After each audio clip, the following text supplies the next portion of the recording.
Former Singapore Transport Minister S. Iswaran has announced that he will not be appealing the 12-month prison sentence handed down on 3 October 2024. In a statement posted on Facebook on 7 October, Iswaran declared, "I will not be appealing the sentence handed down by the court. As I begin serving my sentence today, I wish to say the following." He went on to acknowledge his wrongdoing and express his desire to bring closure to the difficult chapter in his life. Iswaran was sentenced to 12 months in jail after pleading guilty to 4 amended charges under Section 165 of Singapore's Penal Code for accepting valuable gifts while in public office. He also pleaded guilty to 1 count of obstructing justice under Section 204A of the Penal Code. Initially, the prosecution sought a sentence of 6 to 7 months, while the defense requested that the total sentence not exceed 8 weeks. However, the court, noting the seriousness of the offences and the need for general deterrence, imposed a longer sentence. In his statement, Iswaran emphasized that the amended charges were a crucial factor in his plea and acceptance of responsibility. "It was important to me that the public prosecutor amended the charges against me under the Prevention of Corruption Act to those under Section 165 of the Penal Code regarding the acceptance of gifts by public servants," he wrote. He fully accepted the court's ruling, admitting, "I accept that as a minister, what I did was wrong under Section 165.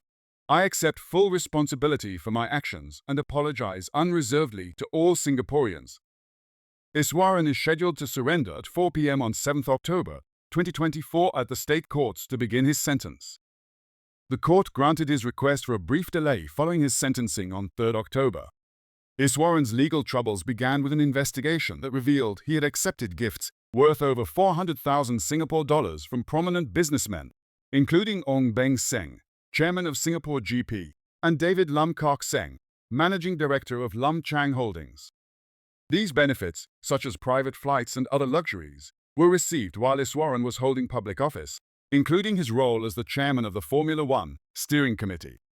Originally, Iswaran faced 35 charges, including corruption under the Prevention of Corruption Act. However, on 24 September 2024, the charges were amended to lesser offences under Section 165, which relates to public servants receiving valuable gifts in connection with their duties. This amendment, according to the Attorney General's chambers, was due to the complexities and litigation risks in proving corruption charges. The court, while recognizing these risks, still took into account the gravity of Iswaran's actions, sentencing him to 12 months in prison. In his Facebook post, Iswaran also acknowledged the emotional toll the legal proceedings had taken on his family. "My family's well-being and the emotional toll on my loved ones of a long trial extending well into 2025, and possibly beyond, has also weighed heavily on me. The past 15 months have already been most difficult." He expressed his desire to move forward, saying, "With this decision, I hope that we can put the pain and anguish behind us, move forward, and rebuild our lives together." Ong has since been charged with 1 count of S165 and 1 count of S204A, while Lam will not be charged, according to the AGC. During sentencing, Justice Vincent Hung rejected several of the defence's arguments, including the claim that Iswaran's public service should mitigate his sentence. Justice Hung stressed that public servants, particularly those in high-ranking positions, must uphold the highest ethical standards. Holders of high office set the tone for public servants and must be expected to avoid any perception of influence by pecuniary benefits, the judge stated.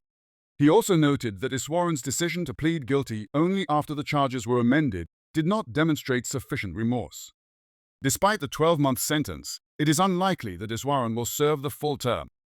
Under Singapore's conditional remission system, he could be released after serving less than 8 months, with the remainder of his sentence served under supervision, including possible home detention. In his statement, Iswaran expressed deep gratitude for the support he had received. "I thank all who have stood resolutely by me and helped me face the darkest hours with strength.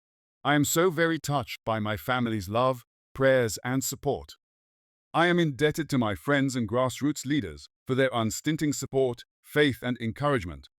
He also thanked his lawyers and the many individuals who had expressed concern and solidarity throughout his legal battle.